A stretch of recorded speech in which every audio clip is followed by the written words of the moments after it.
Hello everyone and welcome in to another edition of the ONIT Spring Sports Show.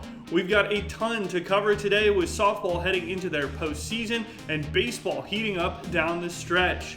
If you enjoy the content and are ready for the College World Series, hit that subscribe button and stick around because you won't want to miss all of our College World Series coverage for both softball and baseball. And if you stay to the end of this video, we'll let you know how you and your ONIT cards that you might be pulling out of our packs can get involved here on our YouTube channel.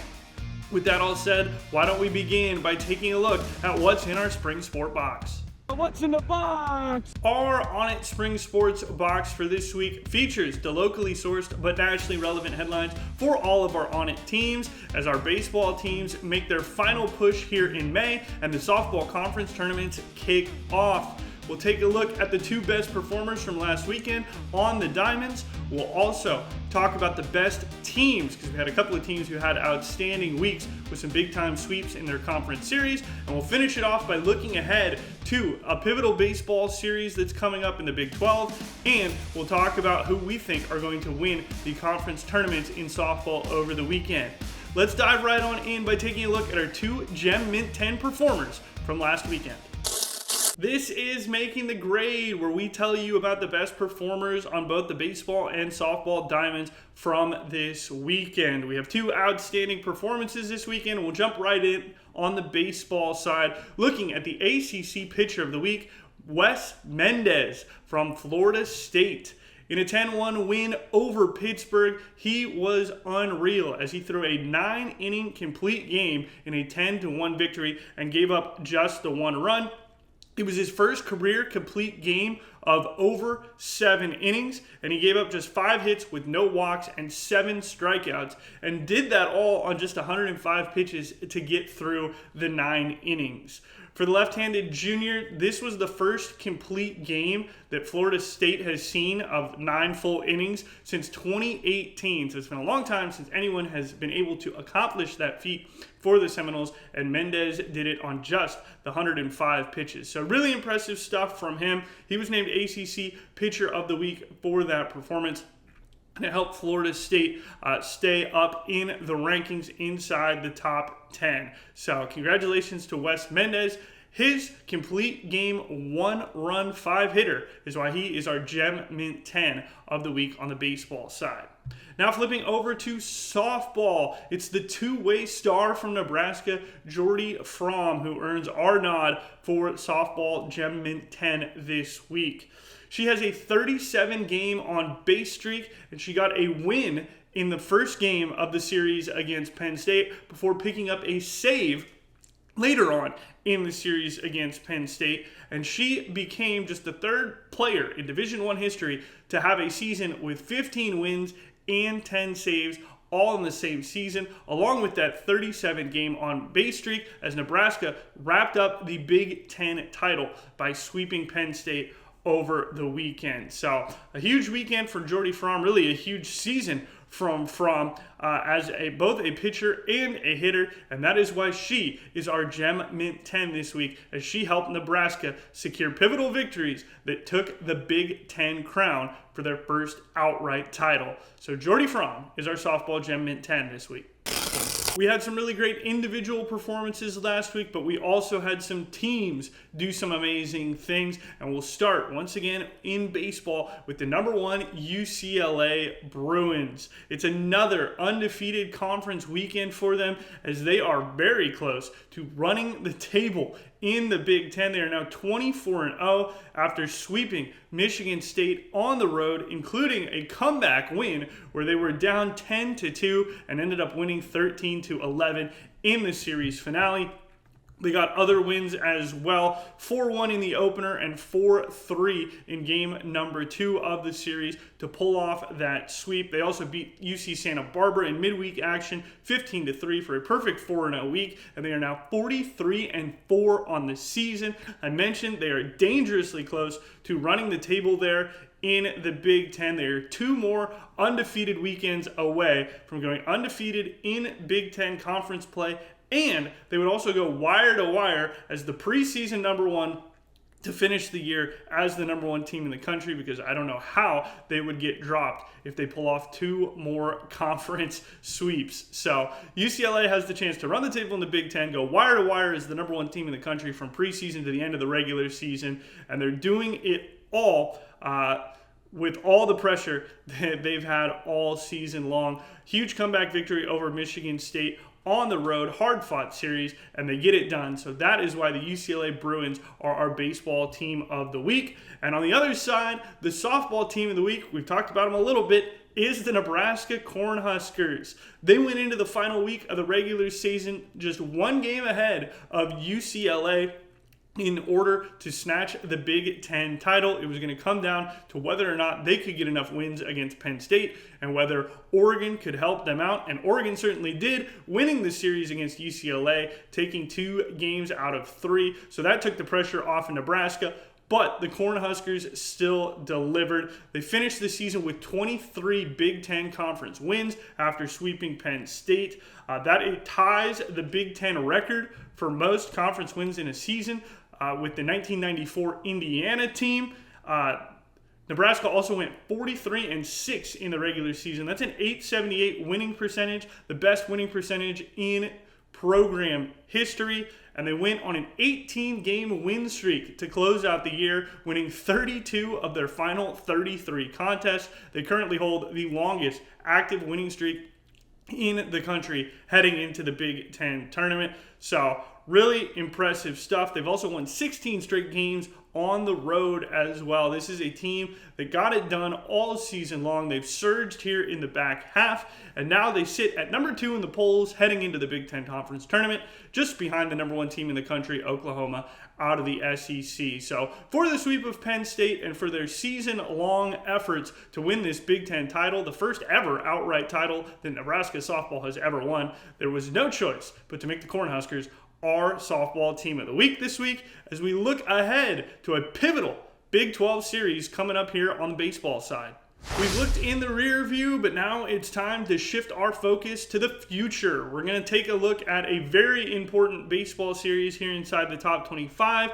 And then for softball, since it's conference tournament weekend, I'm going to bounce around between a bunch of different leagues. We do have number 1 seeds in a number of different conference tournaments, so we'll just kind of give a 1,000-foot view of what's going on there and who I think is going to walk away as the champions and earn some automatic bids to a regional. So let's begin here on the baseball side and talk about one of the biggest matchups in the Big 12 this season, which is number 15 West Virginia heading on the road to Lawrence to take on number 7 Kansas.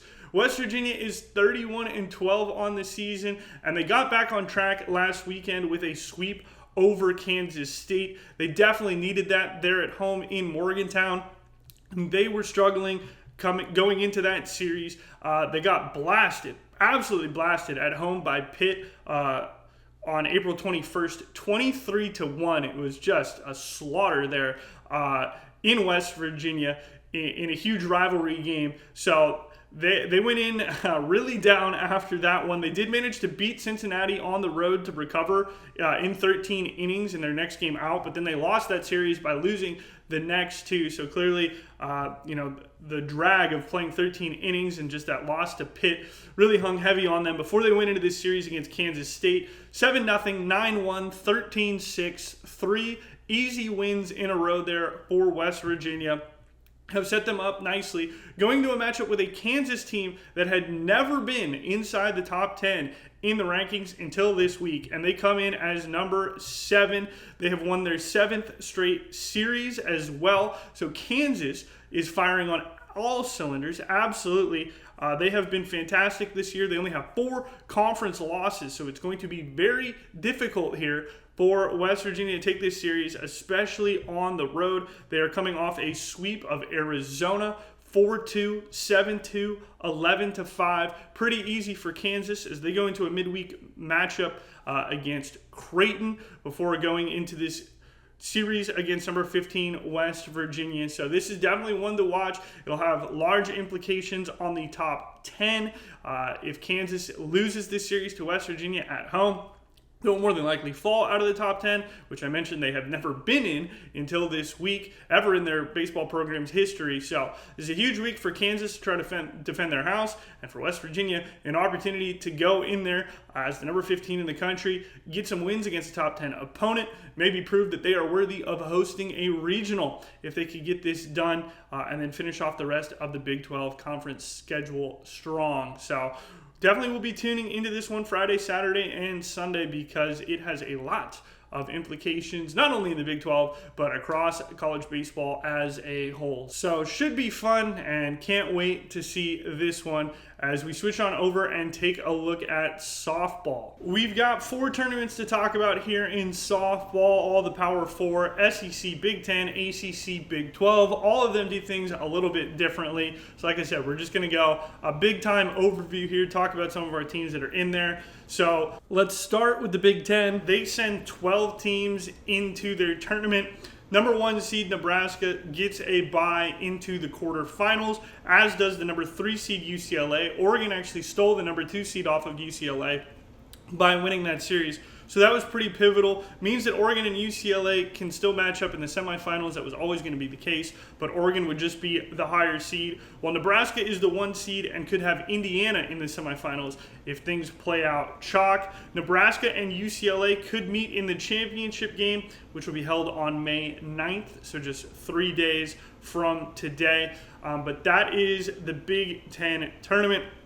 You got Nebraska, UCLA, Oregon, and Indiana all earning byes, meaning that Nebraska and UCLA are on opposite sides of the bracket still, even with UCLA falling to 3, and they could meet up in the championship, which would be very entertaining. Nebraska's path is to beat either Michigan or Ohio State in their quarterfinal matchup. Then they would have to get through either Indiana, Minnesota, or Washington before heading into the championship, where they more than likely will meet Oregon or UCLA. UCLA's path see them playing either Penn State or Northwestern in their first round matchup, and then one of Oregon, Wisconsin, or Purdue, which will likely be a rematch against Oregon before more than likely meeting up with Nebraska in the championship. So that's a quick look at the Big 10 softball tournament.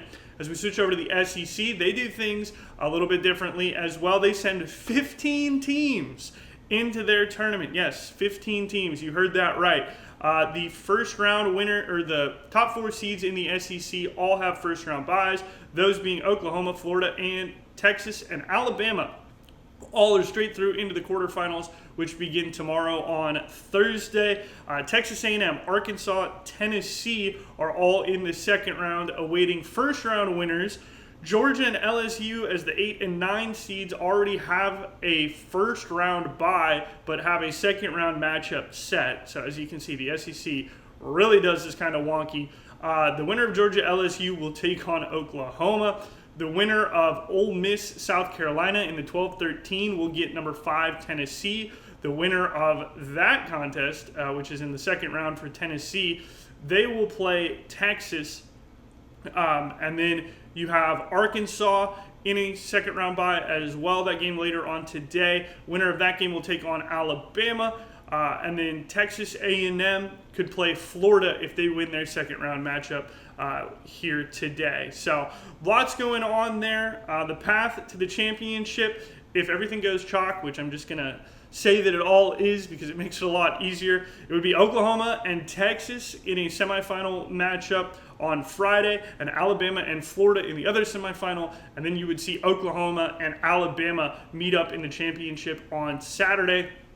So Oklahoma's got a great shot once again to win this whole thing, but they do have to play Texas in the semifinals, or more than likely have to play Texas in the semifinals. Could see Tennessee as well. Carolyn Pickens just went number 1 overall in the AUSL draft, so that's not a matchup that you'd be looking forward to if you're Oklahoma.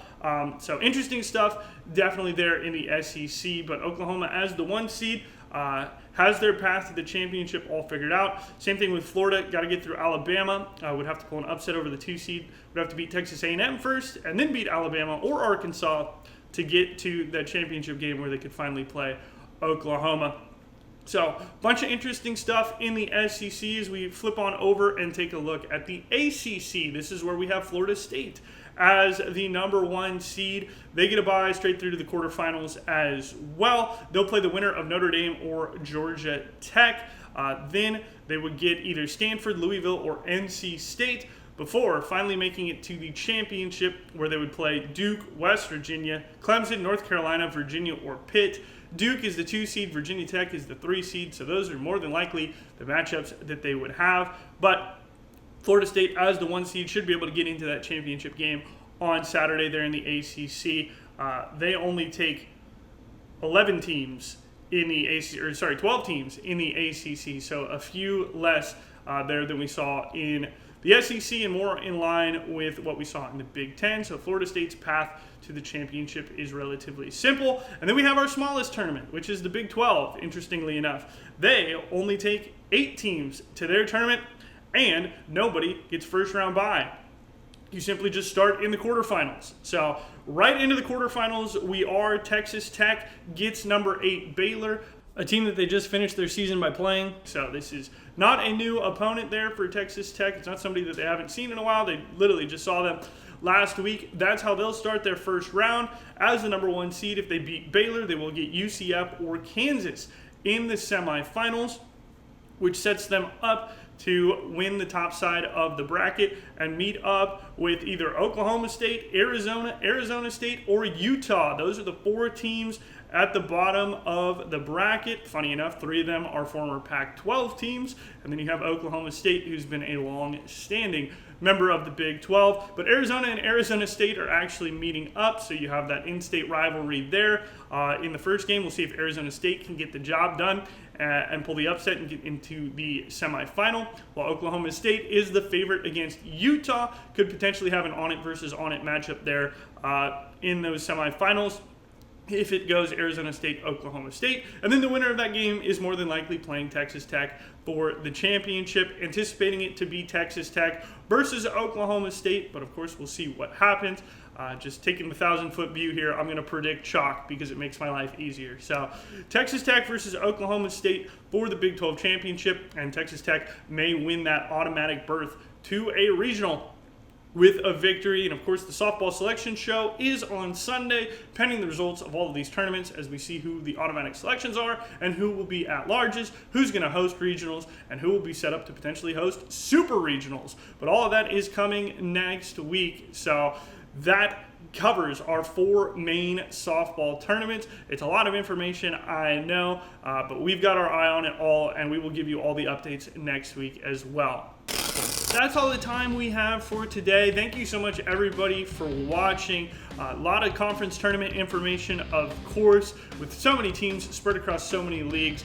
There's a lot to keep an eye on. So if you enjoy being up to date on all your college softball and baseball coverage, definitely do hit that subscribe button if you made it this far and you haven't subscribed to the channel already. It helps us out and it helps you out because you know what's going on in the world of ONIT college sports. So really do appreciate you making it this far. As I mentioned at the start of the video, if you're still here and you want to be featured on our YouTube channel, all you got to do is head to the link down below. You can submit some of your best polls from any of your ONIT cards that you've been opening.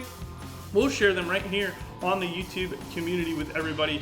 So it's videos, pictures, whatever tells the story of your awesome pulls from single packs, platinum boxes, value boxes, or the like from any sports. Whether you're still ripping football or basketball, maybe you're trying to get your hands on some Michigan as the national champions, or UCLA women's basketball as the national champions, or you're excited about the baseball and softball releases that have been rolling out. Either way, we'd love to hear from you. So head to onitathlete.com/highlights and submit your best polls so we can share them right here on the YouTube channel. We'll be back next week to talk about all of our softball schools that made it in to the NCAA tournament, see who's hosting regionals, and see how our baseball teams are faring as they head towards the College World Series in Omaha later on in June. So we will be back with all that next week. Thanks again for watching. Appreciate you all and hope you have a good time out there, and happy ripping.